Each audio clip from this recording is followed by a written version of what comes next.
கும்பராசி. கும்பராசியை பொறுத்த வரைக்கும் 6ஆம் இடத்துக்கு சுக்கிரன் குரு சேர்க்கை உங்களுக்கு ஏற்கனவே கோர்ட்டு கேஸ்லேருந்து விடுதலை கிடச்சிருக்கும். ஏதோ ஒரு கேஸ்லேருந்து உங்களை ரிலீவ் பண்ணியிருப்பாங்க. இப்போ வேற ஒரு கேஸில் உங்களை சிக்க வைக்கிறதுக்கு வாய்ப்பு இருக்குது. ஆனால் பயப்பட வேண்டாம். ஏன்? ஃபினான்ஷியலாக யூ ஆர் ஸ்ட்ராங். இன்ஃபேக்ட் இன்னும் சொல்ல போனால் லீகலாகவும் நீங்கள் ஸ்ட்ராங்காக இருக்கக்கூடிய வகையில் இருக்கீங்க. உங்களுக்கு ஆரோக்கியத்தில் மட்டும் கொஞ்சம் கவனமாக இருக்கணும். இந்த சுக்கிரன் பெயர்ச்சிங்கிறது உடம்பு ரீதியாக உங்களுக்கு சங்கடம் ஏற்படும். அதுவும் ஜூன் 20ஆம் தேதிக்கு மேலே மருத்துவ ரீதியாக ஹாஸ்பிட்டல் அட்மிட் பண்ணுறதுக்கு கூட வாய்ப்பு இருக்குது. என்ன சார் இப்படி பயமுறுத்துறீங்க? ஆமாங்க, சின்ன ஹிரண்யா ஆப்ரேஷன் கூட ஹாஸ்பிட்டல் அட்மிட் பண்ணலாம்.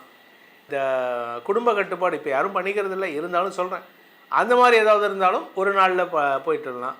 இல்லை ஏதாவது இந்த டென்டல் ப்ரொசீஜர்ஸ் பண்ணுறதுக்கு, ஈவன் ஆன்ஜியோ பண்ணுறவங்க கூட காத்தால் போயிட்டு நைட்டு வந்துடுறாங்க. ஸோ ஏதோ ஒரு சின்ன ப்ரொசீஜருக்காக நீங்கள் போயிட்டு படுக்கிற மாதிரி இருக்கும்.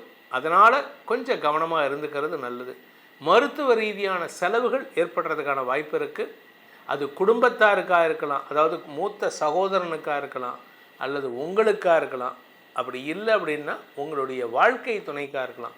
இப்படி ஏதோ ஒரு விஷயம் மருத்துவ செலவுகள் ஏற்படுறதுக்கான வாய்ப்பு இருக்குது. அதே சமயம் இப்போ கடன் அதிகரிக்கக்கூடிய சூழ்நிலை. ஏன்னா உங்களுக்கு வருமானம் கம்மிங்க. இப்போது வருமானம் கம்மியாக இருக்குது. அந்த வருமானத்தை சரி கட்டுறதுக்கு என்ன பண்ணுறீங்க? கடன் தான் வாங்கி ஆகணும். ஒன்றா கந்து வட்டி வாங்குறீங்க, இல்லாட்டி மாதம் வட்டி வாங்குறீங்க. இப்போ மீட்டர் வட்டிலாம் இருக்கா என்னன்னு தெரியல. மீட்டர் வட்டி, ஸ்பீடு வட்டி என்னென்னமோ வட்டி இருக்கு. அதெல்லாம் இப்போ இருக்கா என்னன்னு தெரியல. ஆனால் நீங்கள் கடனை ஜாஸ்தி பண்ணிக்காதீங்க. கடன் ஜாஸ்தி ஆகும். கடன் ஜாஸ்தி ஆச்சுன்னா அடுத்தவனுடைய கடனையும் நீங்கள் சேர்த்து கட்டுற மாதிரி இருக்கும். அதனால் கவனமாக இருக்கணும். படிக்கின்ற குழந்தைகள் படிப்பு சார்ந்த விஷயங்களில் நீங்கள் எக்ஸாம் எழுதுறீங்கன்னா அந்த எக்ஸாம் ஹாலில் ரொம்ப நேர்மையை ஃபாலோ பண்ணுங்கள். அந்த காலத்துலாம் பிட்டு, அந்த காலத்தில் நான் சொல்கிறது, இங்கே பையன்ட்டு இங்கே வாங்கி கொடுப்பாங்க. இதெல்லாம் நடக்கும் பசங்களுக்குள்ள. இப்போ யாரோ பண்ண தப்புக்கு நீங்கள் மாட்டிக்கிற மாதிரி ஆகிடும். இப்போ பிட்டெல்லாம் இருக்கா என்னன்னு தெரியாது. வேறு ஏதோ தப்பு நடக்க போக வேறு யாரோ பண்ணுற தப்புக்கு நீங்கள் பலிகடை ஆகிற மாதிரி ஆகிடும். அதனால் படிக்கிற குழந்தைங்க கொஞ்சம் எச்சரிக்கையாக இருக்கிறது நல்லது. உங்கள் அறிவை பயன்படுத்துங்கள். நிதர்சனமாக செயல்படுவதற்கு உங்கள் அறிவு தான் உதவிகரமாக இருக்கும். அதே சமயம் வியாபாரிகளுக்கு அரசாங்க ரீதியாக இருந்து வந்த குழப்பங்கள் நிவர்த்தியாகும். தொழில்துறையினருக்கு குறிப்பாக அந்த நெருப்பு சம்மந்தமாக, இரும்பு சம்மந்தமாக, ஃபேக்ட்ரி ரன் பண்ணுறவங்க, கேட்ரிங் ரன் பண்ணுறவங்க, இந்த மாதிரி எந்த நெருப்பு சம்மந்தமான தொழில் பண்ணுறவங்களுக்கெல்லாம் நெருப்பு விஷயத்தில் எச்சரிக்கையாக இருக்கணும். நெருப்பு, இரும்பு இதெல்லாம் கவனமாக இருக்கணும். இங்கே இப்போ மெட்ரோ ஒர்க் நடக்குது நிறைய இடத்துல. அவங்க சேஃப்டியாக தான் இருக்காங்க. ஆனால் நம்ம மக்களுக்கு அந்த சேஃப்டியோட இம்பார்ட்டன்ஸ் தெரிய மாட்டேங்குது. அங்கே ஒர்க் பண்ணுற மெட்ரோ ஊழியர்கள்லாம் பாருங்கள், கரெக்டாக அந்த தொப்பி போட்டு அந்த கலர் இதெல்லாம் போட்டுட்டு கரெக்டாக இருக்காங்க.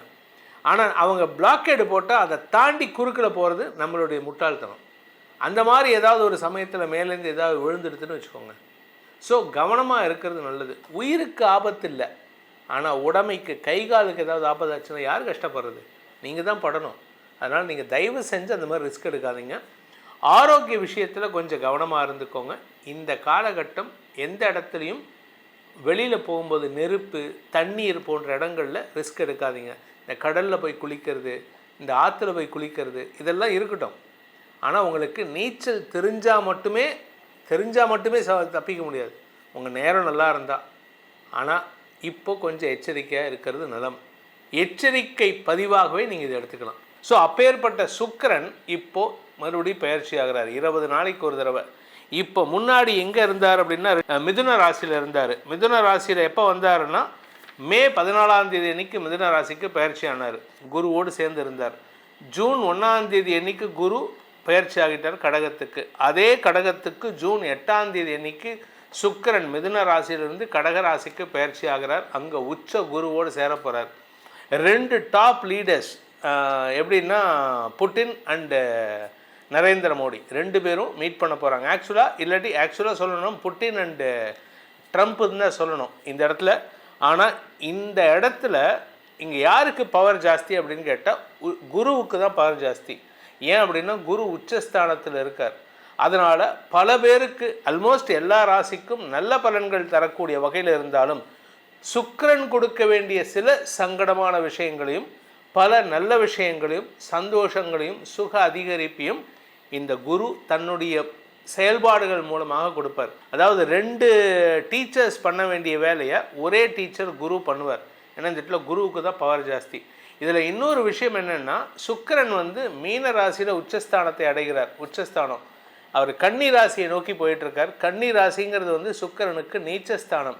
ஸோ நீச்சத்தை, அதாவது நம்ம பூமியிலேருந்து டிஸ்டன்ஸ் ட்ராவல் பண்ணி போயிடுறார். அதாவது நம்ம பூமி இங்கே இருக்குது, அவர் இங்கே மீனராசிக்கு வரும்போது பக்கத்தில் வராரு, இப்படி திரும்பி இப்படி போகும்போது ஹீ இஸ் மூவிங் அவே, நம்மளை விட்டு வெளியில் போகிறார். அதனால் அவருடைய தாக்கம் குறைவாக இருக்கும்.